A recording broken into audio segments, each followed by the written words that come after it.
So I just have to thank you, Ms. Brazile, for all the work you've done for this place. Ambassador Gaspard, it's a pleasure to have you on campus, and I'll turn it to you for a wonderful conversation. Thank you. Thank you, Paul. You are a great leader, the Assistant Vice President for External Affairs and also alumni of the Obama-Biden administration. So welcome back to the Fall 2021 King Lecture Series here on the historic campus of Howard University. The theme this semester is Make the Future Your Own, Building Forward Together. Our series of programs and lectures bring students, faculty, and guest speakers together to exchange ideas and explore common interests on some of the most important policy issues facing our nation here at home and abroad. Tonight we have a very special guest to discuss accelerating the pace of change, moderation versus progress. We are honored to have former Ambassador Patrick Gaspard, President and Chief Executive Officer of the Center for American Progress Action Fund.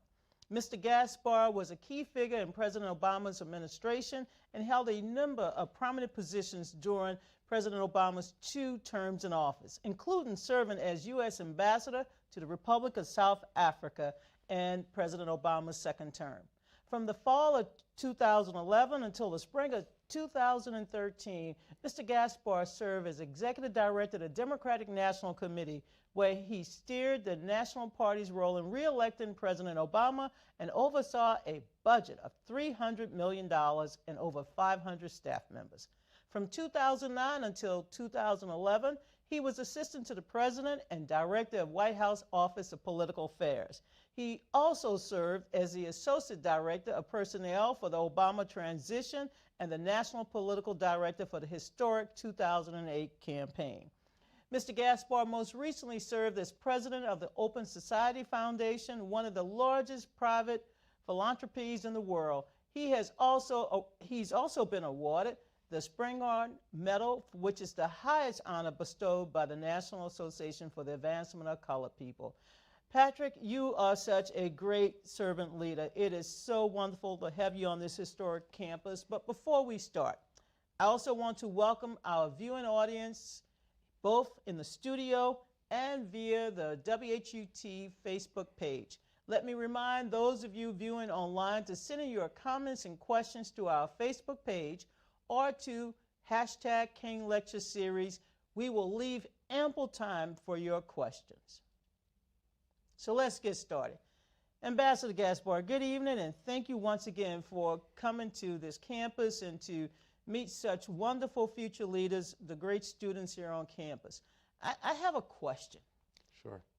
How can we fix our democracy? You and I both started Jackson 84, Jackson 88, of course, Obama 2008. Our democracy is in perils right now. We face so many grave threats.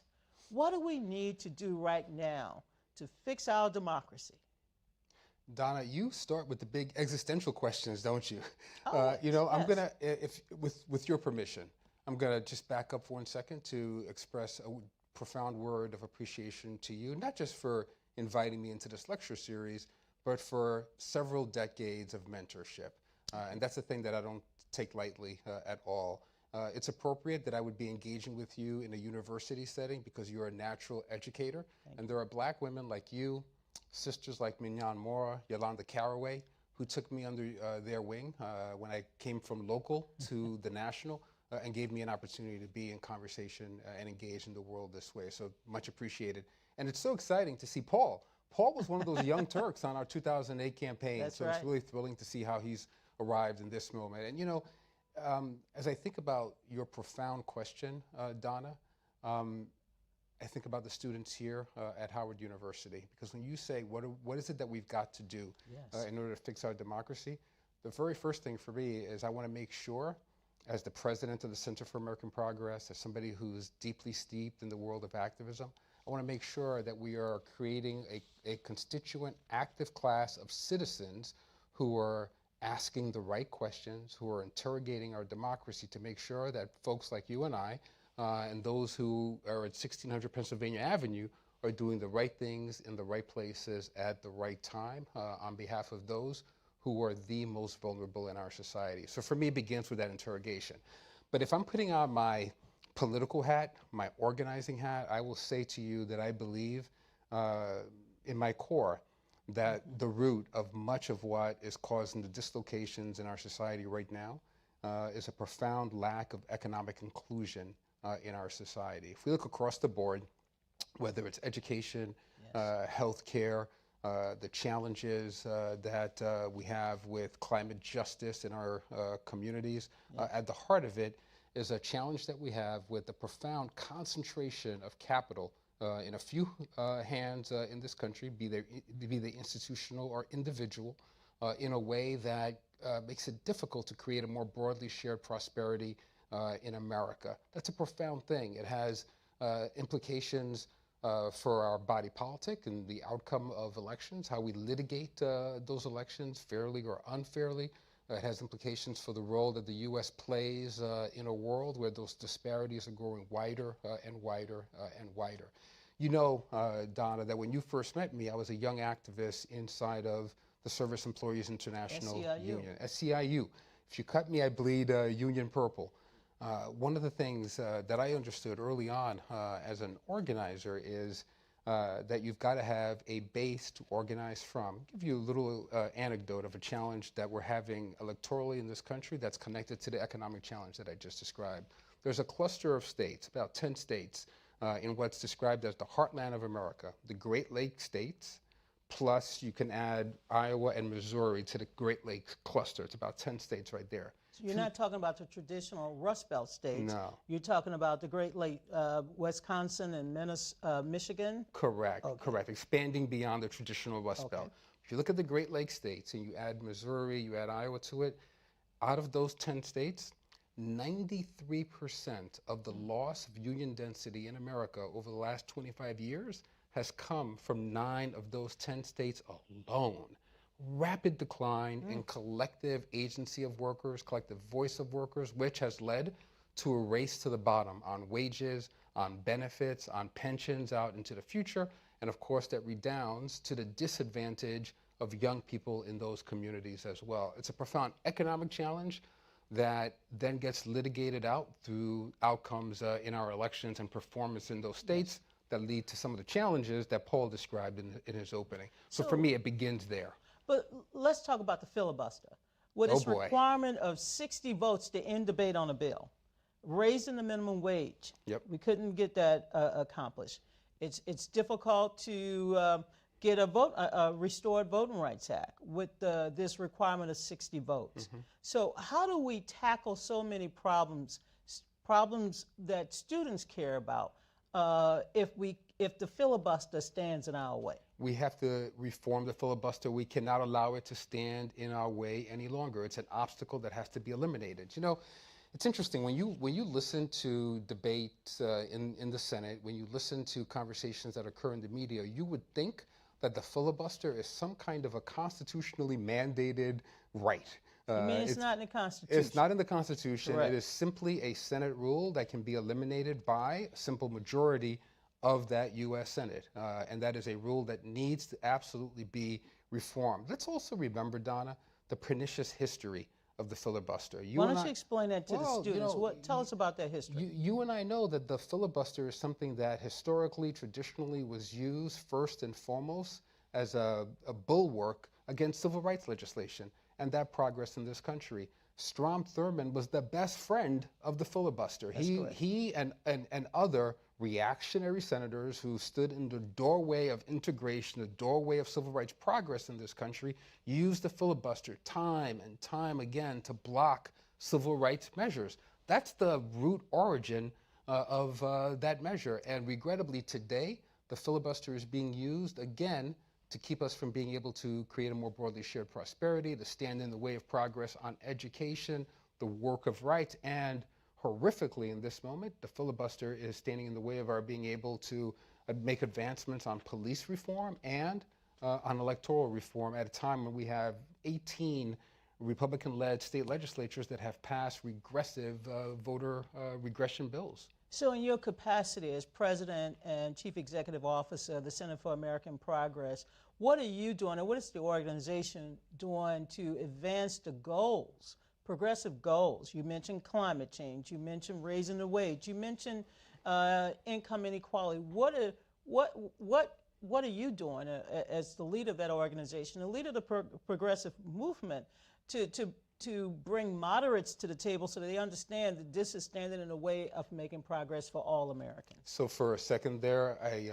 Miss Brazile, I got some goosebumps, and I was remembering my 23-year-old self and how I used to follow after you and others, and it's extraordinary to hear Donna Brazile introducing me as the president of the Center for American Progress. I like that title, by the way. It means something for me. So you know, I'm now on, I think, day 34 as the president of the. That's it. We try to make a lot happen in a short period of time. I'm now on day 34, leading this extraordinary center, which is a progressive think tank. It's a think tank that likes to think of itself as an action tank. I think that I demonstrated a little bit of that action 2 weeks ago when, after the horrific images that all Americans saw from the Texas border. You went to the border, I heard. I went to the border. I thought that it was an important moment to demonstrate, irrespective of the party that's in charge of the White House, in charge of the Department of Homeland Security, we are not going to allow our fellow human beings to be treated in the fashion that we all saw with horses, with reins that were being used as whips, and horses being weaponized against black bodies. We were standing up and saying, you don't get to pick and choose which Black lives matter, and you can't have a separate asylum process for individuals of African descent who come from this island, but you're embracing with open arms individuals who come from a space like Cuba, for instance. And we were saying you have to have one asylum process for everyone who comes to our borders, and you can't treat our folks in this fashion. So as the president of the center, I have the opportunity, the privilege, to work with an extraordinary group of fellows, brilliant staff, the broader progressive ecosystem that we exist in, to surface and then socialize some of the very best thinking that we have on critical aspects of democratic integrity, of economic advancement, of healthcare accessibility, and all the other frontline issues that you and I care about. And we work every day to align some of that best thinking with some of the best advocacy that exists in this country to lay up a set of issues that can become actual legislation for passage to build the beautiful society that we all aspire towards. We can speak affirmatively from CAP as principal architects of some of the important provisions of child care that are in the Build Back Better legislation, some of the principal provisions around climate justice that are in this potential reconciliation bill. This has been years of work, the work around expanding access to Medicare and closing the prescription drug donut hole, ideas that have been lifted up from the Center for American Progress and have made their ways into the hollowed halls of Congress, and now are in a bill that's on the verge of passing, which will be transformational in our country. I want to get back to Haiti because you traveled to the border with a group of ministers and civil rights activists. Yes. Haiti is facing many, many challenges. How can we help the people of Haiti with the ongoing crisis that they face abroad, at home, but also here in the United States? Because I know that there are many people in the Haitian American community that are concerned that we have forgotten about them, that we're not doing enough to lift up their cries for asylum, for help. So what can we do to help the people of Haiti? Can we have some real talk here, Donna? Yes. Is that all right? All right, so let's get that. real. So this is personal for me. You know, of course, that I'm an American internationalist. I was born in the Congo of Haitian parents. Haitian parents that could not be in their home country because a dictatorship was in place in the country. My father was a newly minted lawyer in Haiti, and he thought there ought to be free and fair and open democracy in the country. That didn't go over well with the dictatorship, and he found himself at the business end of a shotgun, and he was told in no uncertain terms, you either cease and desist what you're doing, or you will be disappeared. And he knew they meant business. My father ended up in the Congo where he was an educator, and I happened. Okay. And so this is something that has some real proximity for me, and is visceral for me. When I said to you, I want to be able to get real, it's because we have to be real about what American foreign policy has looked like over these many decades in regards to Haiti, and how that is connected to the challenge that we're seeing here at the border. When I was a child, I would show up with my parents in front of the United Nations or in front of Lafayette Park here in Washington, D.C. Every single time the dictator from Haiti would come to America, and President Ronald Reagan or President Bill Clinton would put their arm around that dictator, and they would celebrate him as a friend of democracy. We were in the Cold War for that protracted period, and there was a sense that this was a bulwark against the spread of communism in the region. But unfortunately, what ended up happening is the U.S. invested mightily in an autocratic regime that turned arms against its own people, that exiled the best and the brightest, or killed the best and the brightest of that country, that led to major migration out of the country. Fortunately, it also led to the creation of a diaspora here in the US, in Canada, in Paris, that's cared deeply about outcomes in these issues, that worked in solidarity across the Pan-African communities here on these issues over time.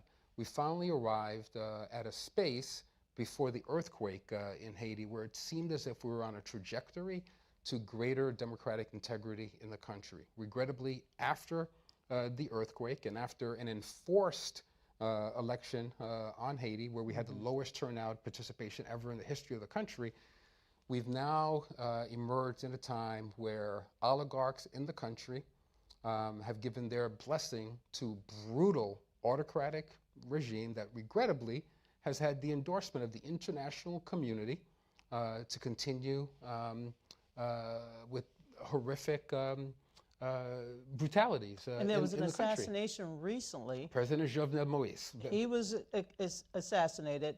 And have you heard anything about elections being held anytime soon? There was talk that there would be elections in Haiti this September. Because of the assassination, that's been pushed off into the future, and now the United Nations and the U.S. State Department are hopeful that there can be elections sometime in the new year. But there's been this inspiring coming together of Haitian civil society, about 650 organizations, political parties, women's groups, youth groups, even gangs in the country, youth gangs. The gangs. The gangs even have been brought in, and they've signed an accord about what democracy can look like in the country, what participatory elections should look like, and they've asked for just a little bit of time to be able to have that cohere. The U.S. Special Envoy to Haiti, Ambassador Daniel Foote, respected that civil society process. Regrettably, he resigned in protest to the way Haitians were being treated at the border, and how that condition was de-linked from democratic outcome at home. I'd love to give credit to Vice President Kamala Harris, who, when she was on The View 2 weeks ago, said in no uncertain terms that Americans had to have a different approach to Haitians at the border. We have to have a humane and workable process for asylum seekers at the border. And Vice President Harris directly connected their plight to advancing democratic outcomes in the country. That ought to be applauded. And I hope that as a consequence of that declaration and the work that Secretary Mayorkas of DHS is now taking on to create a more transparent asylum process, we'll make progress there. But all of that to say that activism matters, organizing matters, advocacy with constituency makes a difference at the end of the day. I'd like to believe that the mobilization towards the border in that moment mattered, and students who are participating in this discussion and watching should understand that their voice can make a difference. That's what got you and I got into this business. I remember back in the day when we were organizing the campaign to go down every day at 5 o'clock to protest in front of the South African embassy to free South Africa, to end apartheid, and to free Nelson Mandela. So you're right, we go back in activism. I also want to just once again mention that Ambassador Gaspard mentioned Kamala Harris. Vice President Harris is a proud graduate of Howard University, so thank you for bringing up what she's doing. Another country in turmoil, before we get back to domestic politics, because we got so much on the domestic table. Another country in turmoil is Ethiopia. I mean, you were on the African continent for several years. I mean, what is happening in Ethiopia, and why should this concern us? Ethiopia is a terribly important country. As goes Ethiopia, so goes the next 50 years on the African continent. Ethiopia is a country with a population of 110 million. It plays an important role in democratic outcomes in the entire region. Right now, for instance, there's a transition government in the Sudan that only exists because of the way Ethiopia was able to help negotiate a positive outcome between civilians who were putting their bodies on the front line against the military. Incredibly important country for so many reasons. I've spent a fair amount of time in Ethiopia, in its capital, Addis. I've traveled to the Tigrayan region. I've been in parts of the country that are now in the full outright civil war. Yes. Unfortunately, 2 years ago, 3 years ago, Ethiopia was a place of tremendous hope, and it's changed radically, very quickly. Yes. There was a student movement in the country that led to a kind of rebirth of democratic opportunity. A young prime minister was selected, and he immediately freed political prisoners. He freed journalists. He opened up a space for open debate in the country, and he appointed an independent electoral commission that gave us all a sense that we were moving towards a new day in Ethiopia. Regrettably, Ethiopia is a country that is also highly balkanized, and there are long-standing tensions between ethnic groups that have come in and out of power, and a power-sharing agreement that we thought the country was moving towards fell apart. And there's been a reluctance on the part of the prime minister to be at the table of negotiation, and an accelerated move toward the militarization of the conflict on behalf of the Tigrayan region. So it's devastating. It's led to widespread challenges of food insecurity, human rights abuses by combatants on both sides, and incredibly proud, beautiful people who I hope are going to be able to resolve this. But they can't get to the other side of this conflict without international mediation, without the expert help of our USAID that's been in Ethiopia for some time now, led by Samantha Power, and without the intervention of a vibrant United Nations, where the United States is making its full contribution in the space of human rights. These are issues I care deeply about and that we all should be invested in. But one of the reasons why I wanted to bring up Ethiopia, and I'm going to bring up Nigeria in a minute, is that we live in an interconnected world, and the majority of the students here at Howard University, the freshman class, they are majoring in political science, and I want them to understand that political science is not just domestic American politics, but understanding the international implications and international connections we have to so many countries. So I want to bring up Nigeria because just recently, Nigeria celebrated its 61st independence. Nigeria has struggled with its own democracy, having several military coups over the last 40 years. So is Nigeria a model for Africa, or are there other countries within the African continents that are more model democracies for the future? You know, so I have to be really careful here because everybody knows that South Africa is my favorite, right? All right, so okay. I got to be real careful. I can't play favorites, but Nigeria is an extraordinary place. If you're in Nigeria, you just become infected with the energy of it, the vibe of it. You just say Nigeria, and there's a kinetic thing. Yeah, you want to dance. I mean, it's a beautiful country. Those are our people, and Nigeria is also the promise of the continent because of the extraordinary energy resources that are in the country. Regrettably, the blessing of those resources can sometimes, unfortunately, also be a curse. And we've had a kind of corrosive corruption in the politics of Nigeria that's connected to outcomes in the extractive industries and lack of transparency about how those resources are used in country. Those resources have not been used to create prosperity for average Nigerians, and that's created some of the contestation that you're seeing in the politics of the country.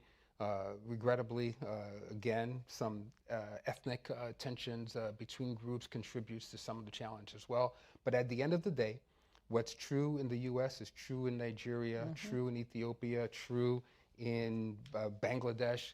The competition between working class folks for what seem to be very marginal resources, while capital is concentrated in the hands of an elite few, creates all of the difficulties that we're experiencing in sub-Saharan Africa and the difficulties that we're experiencing in Cleveland, Ohio. There's a connection between these things, and I'm glad that you raised interconnectedness. When you and I came up in this business, you know, it's so funny when I talk to my children, my son and my daughter and their friends, they have this sense that global politics and global movement and global trends didn't exist before Twitter and Instagram. Right. But when I was 19 years old, I experienced the most extraordinary thing in the world. I was 19 years old in 1986, where after years of mobilizing, folks shutting down classrooms, folks shutting down boardrooms, the U.S. Congress overturned the veto pen of Ronald Reagan, the most powerful person in the world, and forced this country to get on the right side of history on sanctions against South Africa. That's right. So I knew then that collective mobilization was the most powerful thing that our people had, and that was going to be the course of my career for life. Most people don't know that Ronald Reagan at that time was the most conservative president ever elected in the United States. And although he was a conservative, we were able to get an extension of the Voting Rights Act. We were able to get the the third Monday in January designated in honor of Martin Luther King, because we mobilized, because we organized. We didn't take to Twitter or Facebook and launch our grievances. We took to the streets and we protested for change. And you know what else? Nonviolent protest. That's right. And there's another important historic lesson in everything that you just said, Donna.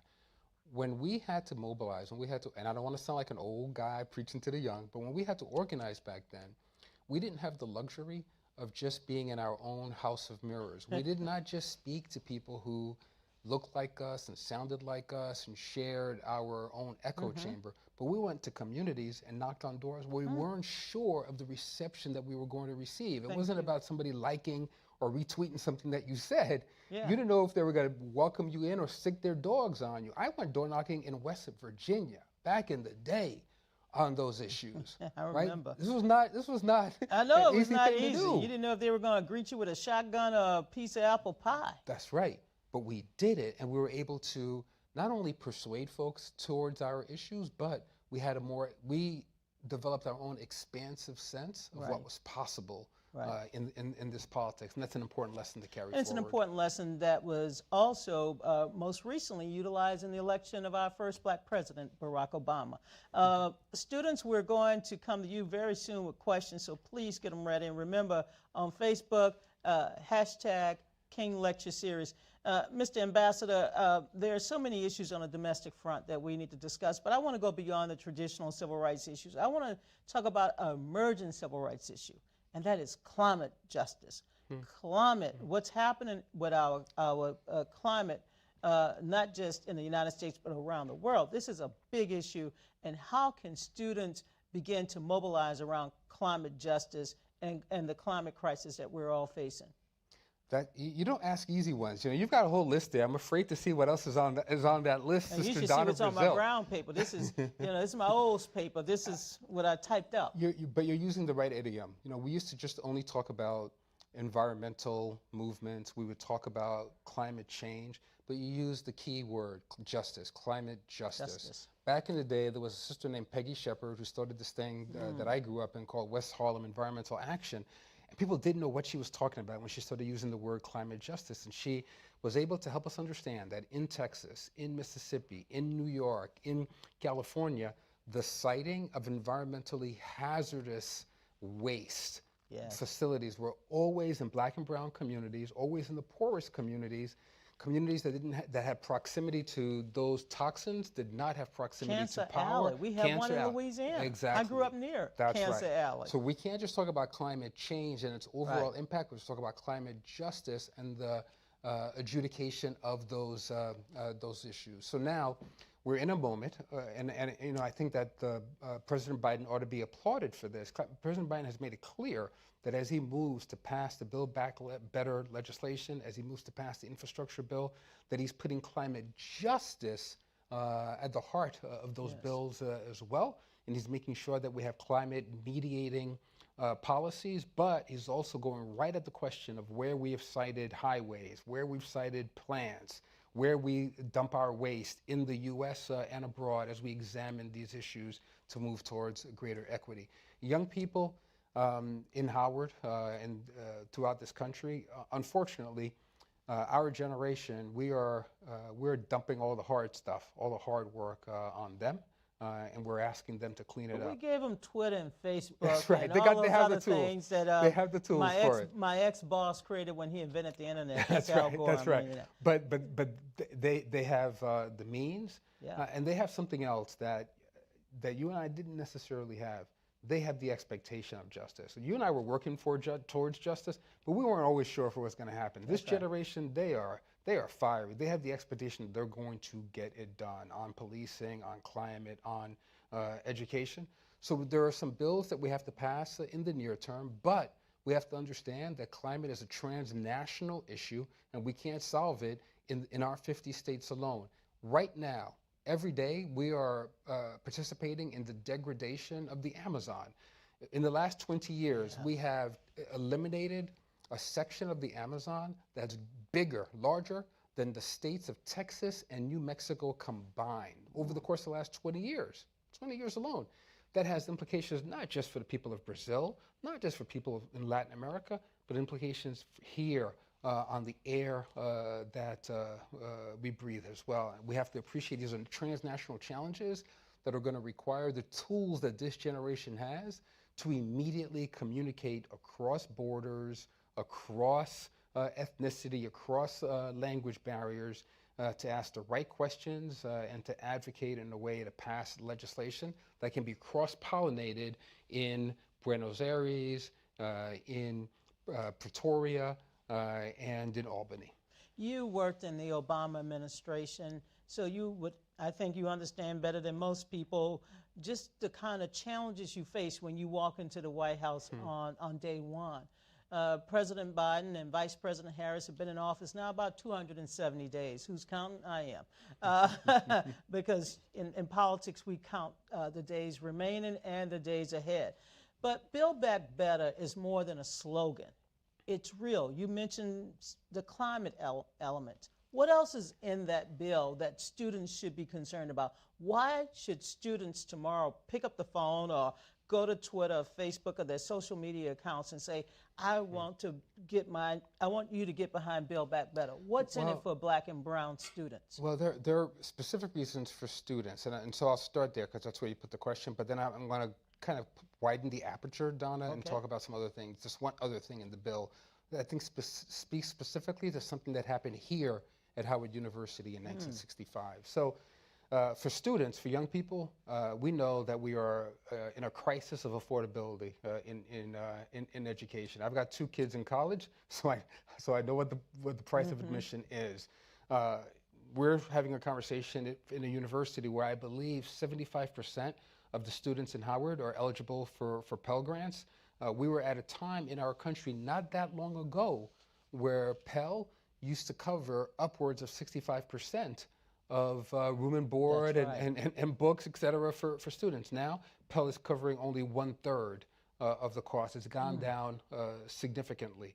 In this bill, there are investments that this administration will be making to expand access to Pell Grants, that will expand them for HBCUs in particular, and expand them for students across the country. There's been a rumor. I got to stop you because, and Patrick, you know these issues, and that's why you're the president of a major national organization. But there's been some rumors lately that President Biden and Vice President Harris had a proposal to cut back funding for HBCUs. Can we put that rumor No, to? Okay, that is 100% not the case. If anything, President Biden and Howard alum Vice President Kamala Harris have increased investments in HBCUs, and they have centered HBCUs in their Pell Grant program and the ambitious agenda for students, for young people that is in this Build Back Better legislation.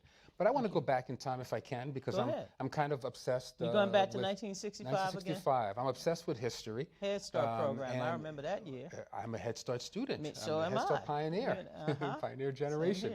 But here in 1965, then President Lyndon Johnson, who had not yet been elected, he had just come from the storm of the assassination, the storm of his own election, and he was setting out his mandate for the country, and he decided that one of the first places where he wanted to articulate his vision for the future of America was Howard University. So he comes to Howard in 1965. He writes a speech that was crafted by our friend Bill Moyers, and he said that here at Howard that we need to fulfill the promise of equality. And he spoke to these the young graduating class of Howard University in 1965, and he said that you can't just declare that somebody's been emancipated and then the next day put them on the front line of an Olympic race after you just took the shackles off of them, and then hit the starting gun and act as if they have the same opportunity to succeed in that 100-yard dash as everybody else who's lined up. But instead, you have to make a series of investments to fulfill the prospect of freedom, to get to an opportunity economy. Now, while he's doing this, he is intentionally pushing back against the limitations of Franklin Roosevelt's New Deal. When Franklin Roosevelt passes the New Deal, intentionally, Democrats who passed the New Deal eliminated a whole class of workers from the New Deal. Those were home care workers, home care aides in this country who were primarily women of color who were taken out of the New Deal legislation. LBJ tries to expand access, doesn't get it done in that generation. Right now, in this Build Back Better legislation, our president, Joe Biden, Vice President Kamala Harris, are centering outcomes for those women who are our essential workers, who have been on the front line of giving care, even though they themselves for their families don't have access to proper care and benefits. The kinds of women that I had the privilege of organizing on behalf of when I was an activist in the union, they are centered in this bill. Domestic workers are centered in this bill.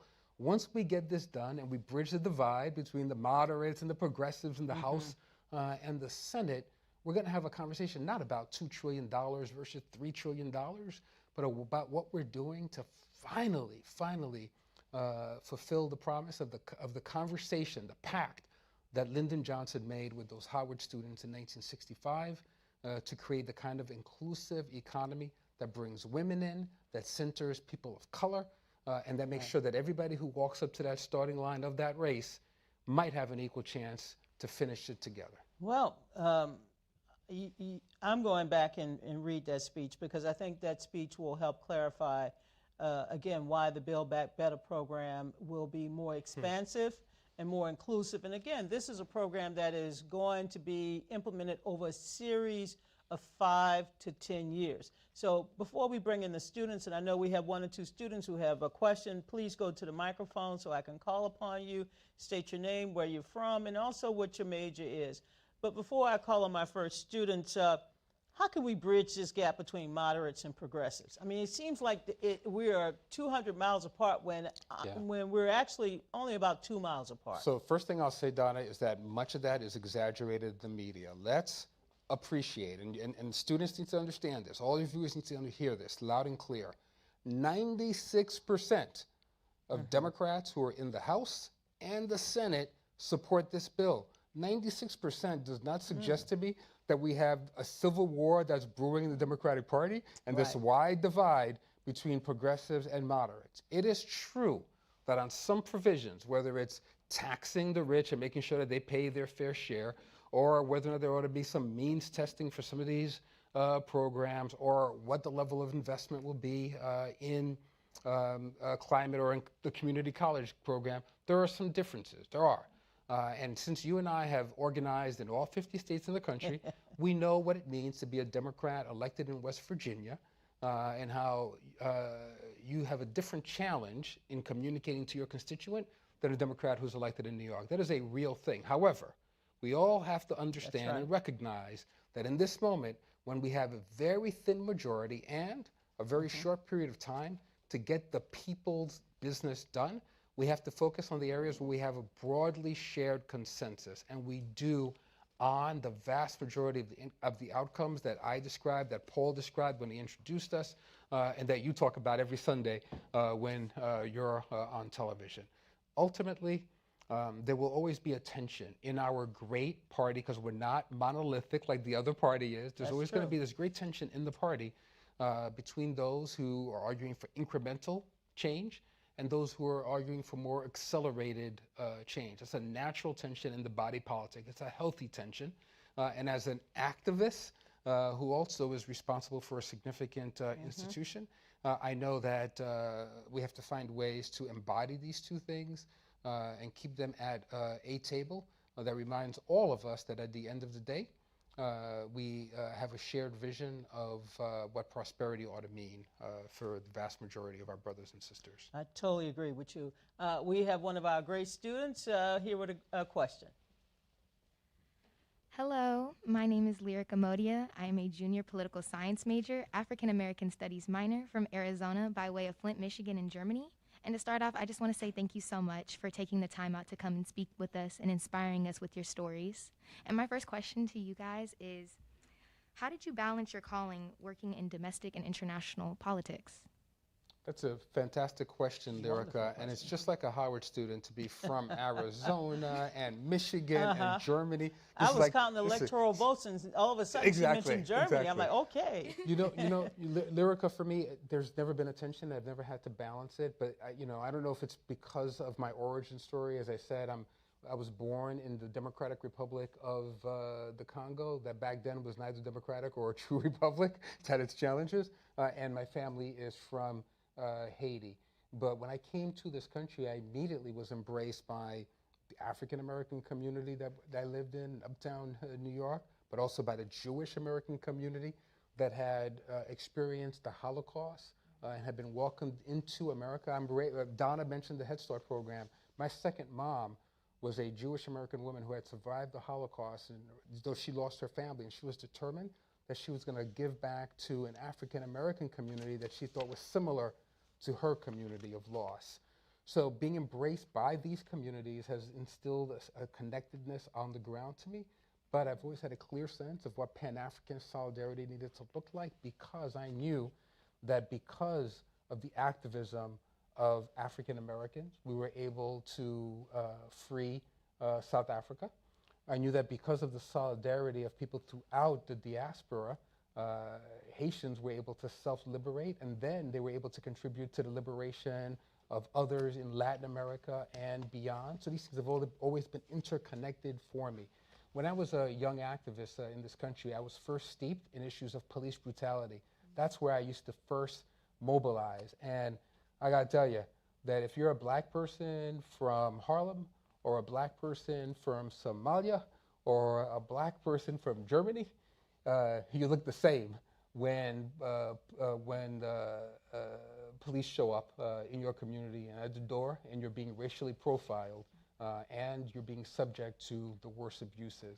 Those kinds of issues always brought diaspora together for me and always internationalized our causes. And all my heroes, people I most admired, were our folk who were internationalists. When I was 10 years old, I knew one day that I wanted to be in diplomacy. Why?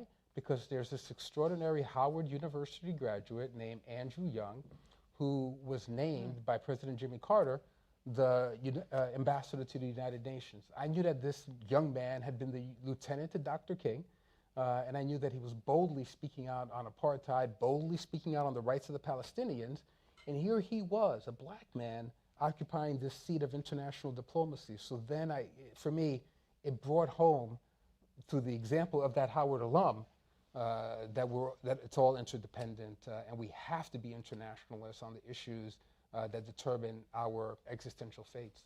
I want to say also, just to add to what Patrick just said, as a young activist, I had an opportunity to work for the Honorable Shirley Chisholm, who was born in the United States in Brooklyn, but she was raised in Barbados. And there was something about Miss Chisholm, and when she would talk about the people of Barbados and the education system that would later encourage her to be a teacher. And then when she served in the United States Congress, she was on the House Education Committee. Unbought and unbossed. Unbought and unbossed. So there's so much of history that we can learn when we go beyond our shores to see our people in the diaspora all over this world that can teach us the things that some of us have somehow missed, and that is we must honor each other, respect each other, and work toward the betterment of all people. So I encourage you to continue your studies not only in the American political science, but to see how countries across the world have developed their own sense of democracy. And that's why I brought up the country of Nigeria. I know I have another question from a remarkable student. Mr. Ryan, did you come up? And thank you for your great question. Mr. Ryan, please come up to the microphone. Thank you guys again for being here, Ms. Brazile and Mr. Gaspard. My name is Ryan Penson. I'm a junior pre-law political science major from Saratoga, New York. My question was, you mentioned, Ms. Brazile, you mentioned that the Haitian situation that went on with the immigration crisis. And, you know, when you mentioned Vice President Kamala Harris, who's a Howard graduate, you talked about how she put out messaging that you know, they're making progress and there's certain things that they need to do and move forward with. But in a communication standpoint, what was replayed over and over again was the message, do not come. And we heard that all over the place, all over the media for a while.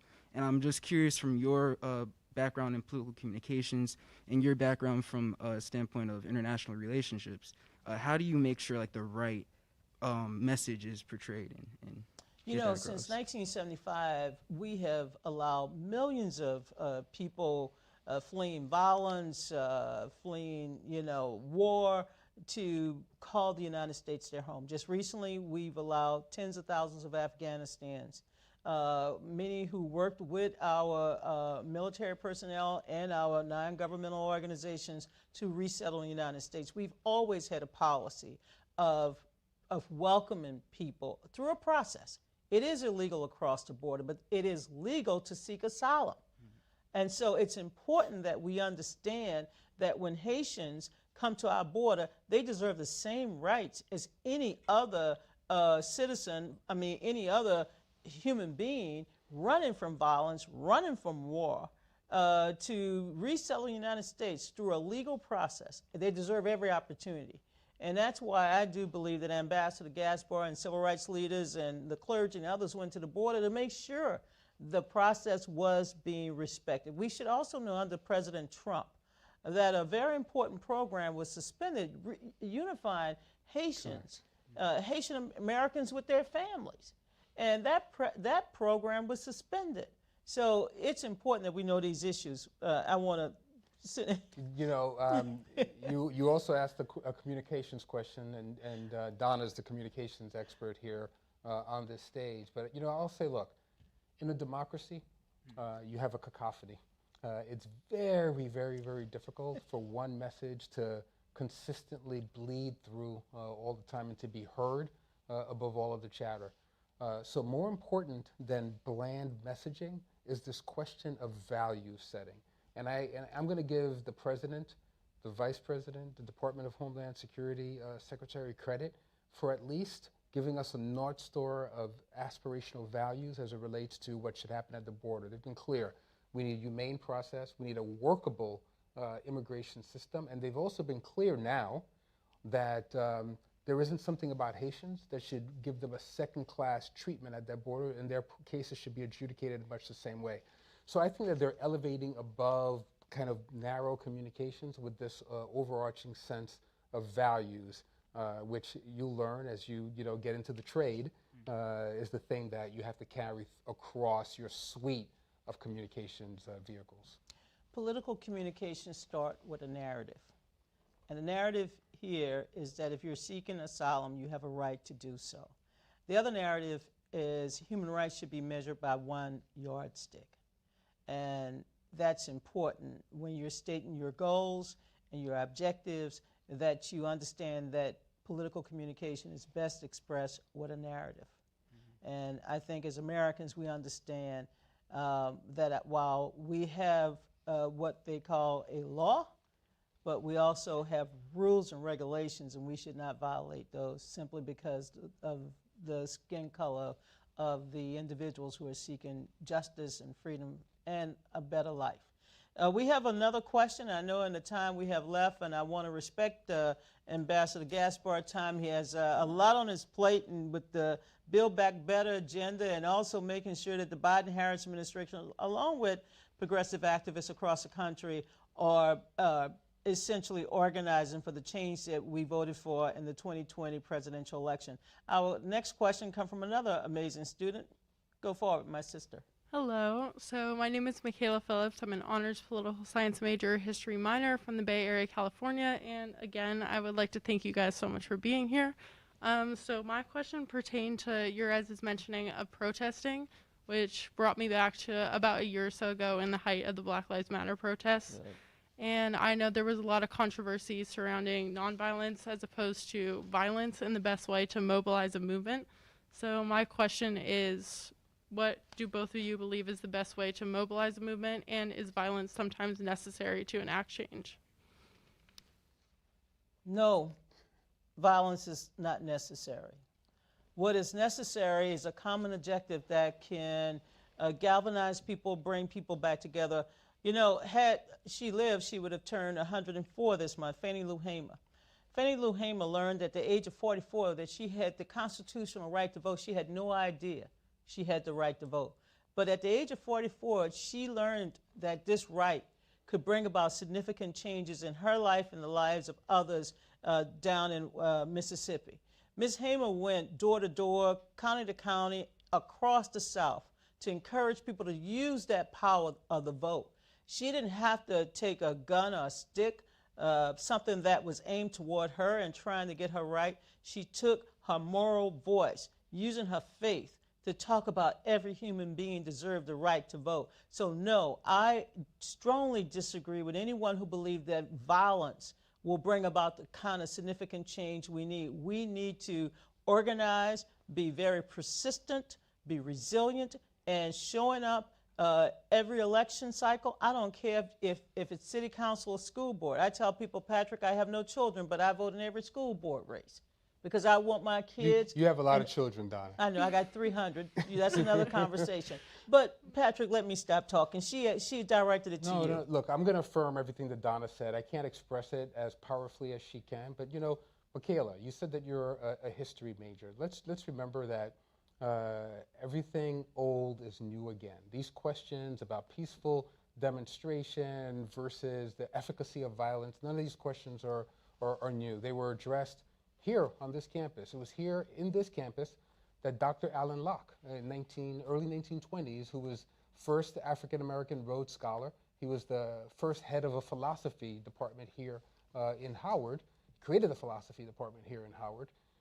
He had to adjudicate these very same questions between African-Americans, who he declared as the new Negro, who were saying, coming off of the scare of 1920, the riots in 1921 where black people were being lynched across this country, who are coming to Alan Locke and saying, we have to take up arms. That's the only way we're going to make change. And he said, no, that's actually not how we're going to make change. We're going to make change by creating and building citizenry and building our citizenship and making clear what our critical stake is in outcomes in our democracy and leveraging the power that we have as a collective group, not as individual mob. Alan Locke was addressing that same question here on your campus a century ago, and I think there's an opportunity for you to create and declare your own renaissance around what peaceful resistance to abhorrent practices ought to look like for this generation, and helping to set the course for inclusive citizenship and a new America. So thank you for that question, and Michaela. Michaela, I would be remiss if I didn't. I mentioned Fannie Lou Hamer because she was another shero of mine growing up in the segregated Deep South. To know of this woman who challenged the modern Democratic Party in 1964 for a seat at the table. She challenged an all-white delegation to get her seat at the table. And as a result of Fannie Lou Hamer's leadership, we were able to make changes within the party that brought us to the time of Shirley Chisholm, to Jesse Jackson, to Barack Obama, to Kamala Harris. Yes. Now can I say something that can push back a little bit in this conversation? I agree with everything, of course, that Donna just said. I'm going to agree with everything that I just said a moment ago.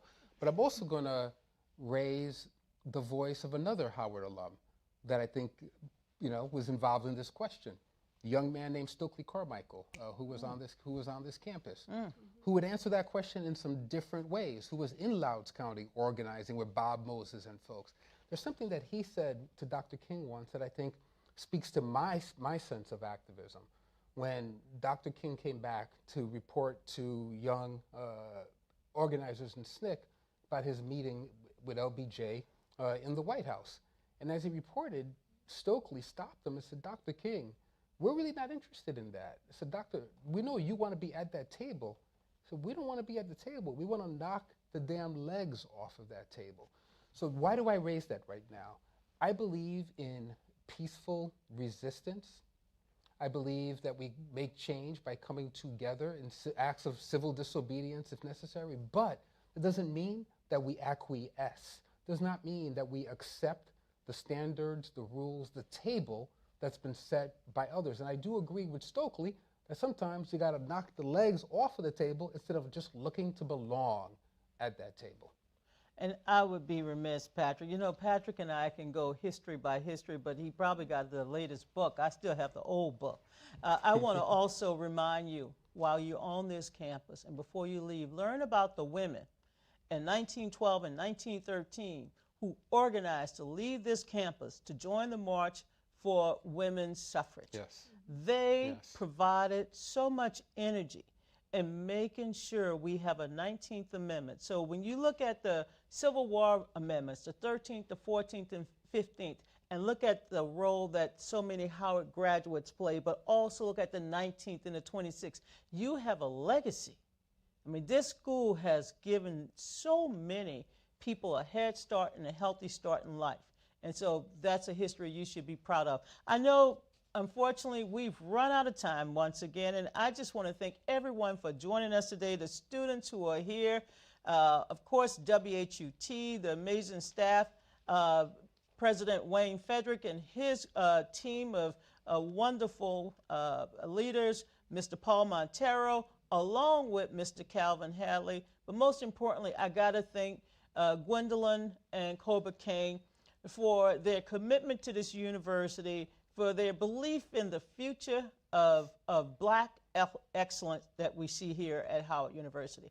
Last but never the least, my good friend, my brother, a leader who is serving the people all across this country as president and CEO of the Center for American Progress, the Honorable Patrick Gaspard. Thank you so much for visiting us on campus. Don't be a stranger. We look forward to seeing you again. I'll be back.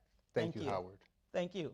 We're so immensely proud and thankful you were able to participate in today's important conversation and to help us shine a light once again on Black excellence, especially when that excellence stems from Howard University. God bless you. Thank you.